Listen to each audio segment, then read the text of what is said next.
My autistic brother poured maple syrup on his crush as a way to tell her she's really sweet, and now she's pressing charges. My brother is currently 15 years old and he has high-functioning autism. He is an intelligent person, he reads, writes poems, is interested in history and is overall a smart person. However, a problem with him is that like most autistic people, he struggles with socializing, and sadly a lot more than most people on the spectrum. Even within the family, he pulls pranks on us, pranks that are not funny at all and pranks which cross boundaries. I have been the victim of an SSI prank despite him knowing that my best friend committed SSI. I scolded him after, and even though he apologized for upsetting me, he was still seemingly unable to understand why this was wrong. He pranked my mother too many times, one of his pranks being slapping her behind with a spatula over and over and going order up Squidward, which I don't even understand how that can be a prank. We do forgive him for these things however, and we love him, as he is a really sweet boy but just doesn't understand social cues. One thing that he greatly struggles with is interacting with women. I try give my best advice to him, telling him to be confident, be himself and try to make her laugh. That kind of backfired when the first time he ever went on a date, he spent the entire time trying to make her laugh by telling her SpongeBob-themed jokes.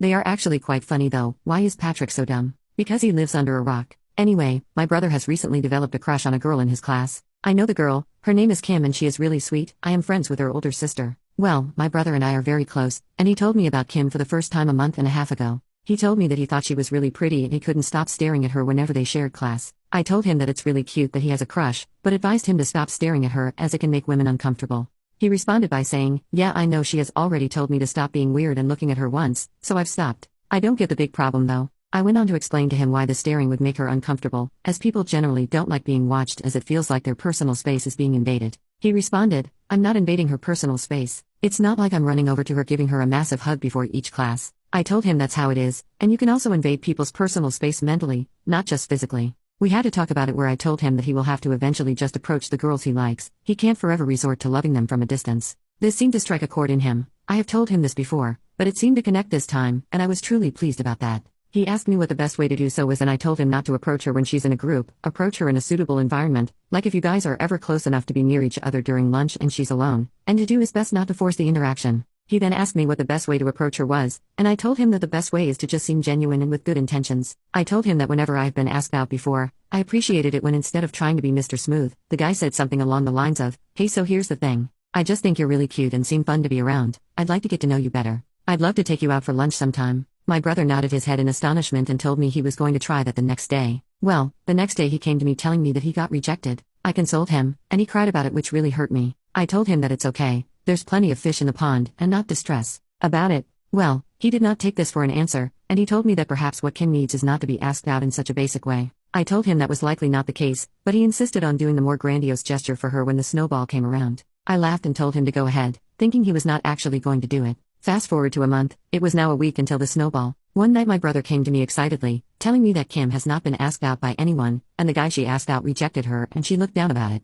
He told me this was his chance and told me he had something amazing prepared for her. I asked him if he was actually going to go through with whatever he planned to, and he said yes. I asked him what it was and he told me not to worry. And like an idiot, I didn't worry. It's not like he would lather himself in peanut butter and walk up to her asking her to be the crunchy to his smooth. Well, the next day my brother enacted the plan. I was not there to see it, but the recount I got from my brother made me go through the entire scope of human emotions all within the space of 5 minutes, as well as experience the 5 stages of grief. Turns out my brother found out weeks prior that Kim really likes pancakes with maple syrup by eavesdropping one of her conversations with her friends, and he decided to use this to his advantage. So he came into school with a glass bottle of maple syrup. He waited until lunch when Kim was sitting at a table and eating food, and he walked up behind her and planted a piece of paper on the desk that said, "You're sweeter than maple syrup, will you go to the snowball with me?" Then proceeded to rain maple syrup down onto her head. She got up and screamed, then started crying while yelling at my brother, calling him a selection of names, even referring to him as an R-worded douchebag. Someone on the table next to him was recording the video her friends got in my brother's face, and one of them proceeded to slap him.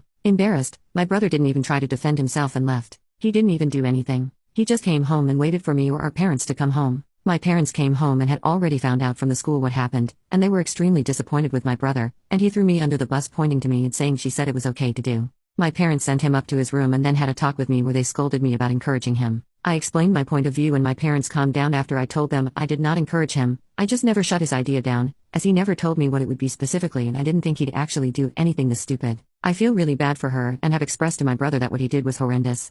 This action of his has put a huge rift in between him and the rest of the family. It's been 2 weeks since the incident and my brother has been expelled from school. This has not been enough for Kim and her parents, however. Apparently, Kim's hair was very damaged after my brother did what he did, and by the time Kim got home to shower, the maple syrup had dried in her hair and wouldn't come out after showering, meaning she had to cut it and now wears a low cut. The mental damage and emotional distress that my brother has caused her must be enormous. They're now suing us and I don't know what to do.